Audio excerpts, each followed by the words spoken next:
आज हम लोग कुछ गाएंगे वही धुन में उठा के वो लोग गा देता है। सब गांधा आदत है ये सब भाई, अपना मेहनत से आगे बढ़स। दिल्ली में बहुत सारा ऐसा कलाकार हम सब के देखले है, ये देखो तनी सा हमने कुछ नया कंपोजिशन करके अपन मार्केट में हमने आवनी सा। बाकी इ लोग के आदत है कि धुन बहुत अच्छा गा दे ये भाई।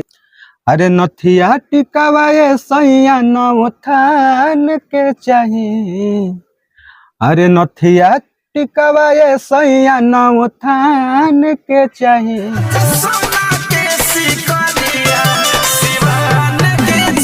ए राजा सोना के सिकरिया सिवान के चाहिए। नमस्कार दोस्तों, अभी हम पहुंचे हैं राइटर मिठू मिसाइल जी के स्टूडियो पर ऑफिस पे।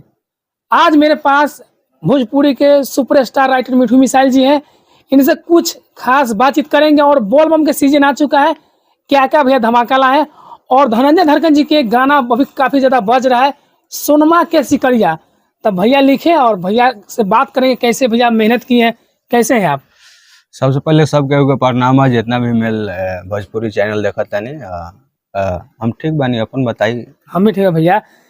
धनंजय भैया के आवाज में गाना एकदम बाजा था, सोनमा के सिकरिया। कहाँ से रउरा ऐसे मीटर लावे नहीं खदान में से। दर्शक के प्यार है, आशीर्वाद है।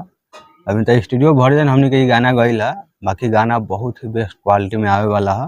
वीडियो का मतलब कुछ अलग हमने थीम सोचले है सब। बाकी वीडियो आइला के बाद पता चली, जैसे कजरा गजरा हिट होइल, बलमा कदरना हिट होइल, वही टाइप के यो गाना, वही फ्लेवर के यो गाना। बहुत ही प्यारा गाना है, आप सब जाके सुनी।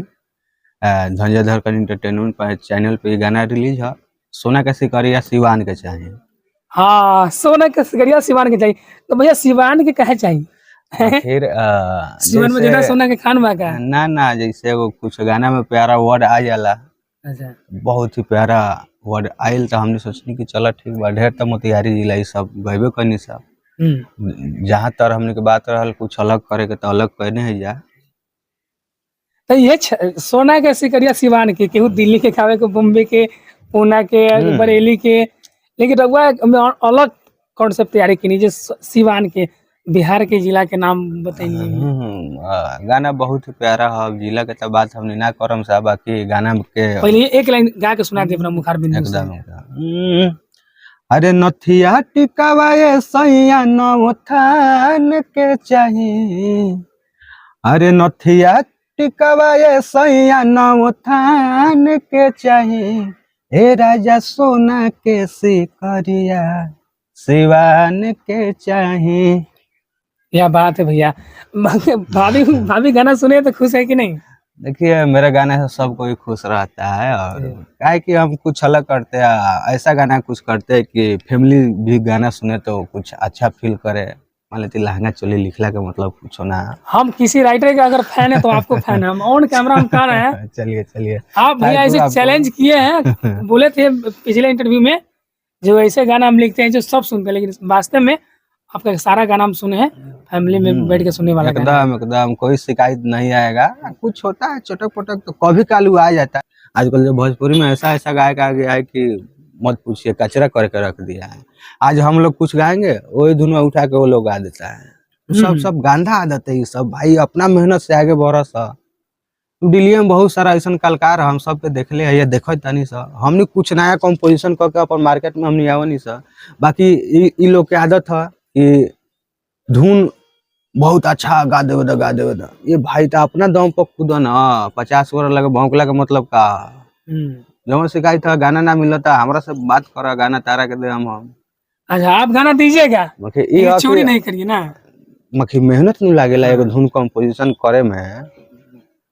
उ सब का जानो, उ सब मतलब धुन के महत्व सब का जानो, कुछो मतलब पते ना वो लोग के। धुन एगो बहुत मतलब कहाँ से का करे के वो खेला उ हम नहीं जाना नहीं सर। ठीक, उ सब फट से बढ़िया धुन लागल, चल गा दे। मिठू मिसाइल के धुन बहुत प्यारा रहल, गा दे उठा के गा दे। लेकिन चोरी ना करे के चाहिए, जिगरा गाना कमी है संपर्क करी अपने के वहां के गाना देम। हाँ, मान लेते अब संपर्क करब तब अब सोचब कि पैसों ना लागो, कामो अच्छा हो, तो वैसा बात थोड़े है। मान लेते कि भाईचारा है तो हमने के जहाँ 5,000 लेवनी से 10,000 लेवनी हुआ तो हमरा के 1,000 कम करके दो, गाना लिखवा गावा। बाकी चोरी मत कर, ना तो जो हमारे खोपड़ी सनकल हम सबके सनका देम। हम बहुत सनकी लड़का है ठीक। बात रहल कि हमनी के गाना के, तो गाना हमनी के बहुत प्यारा प्यारा आवता।